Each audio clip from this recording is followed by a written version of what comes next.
Nagluluto din ako ng saluyot na may labong. Dinner namin. So, actually, ito yung ginisang labong. Ginisa ko ng kunting mantika with bawang and sibuyas.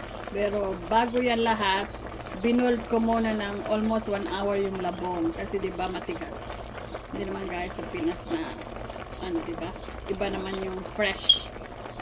Ito kasi, ano na nakapack na to. Ay, kung nasa canned food. Nasa canned foods na labong. Mas gusto ko yung nasa pack. Ayan. Healthy guys, but I love it. Ilocana ako, so Ilocanang Bisaya, Bisayang Ilocana, whatever. I love vegetables. Gulay is life. Ayan. Parami na naman na magkakain ko nito. Yung unang niluto ko guys, yung ravioli, spinach ravioli with cheese. Yun, ulam ng anak ko, yung dalawang anak ko. Kain na tayo.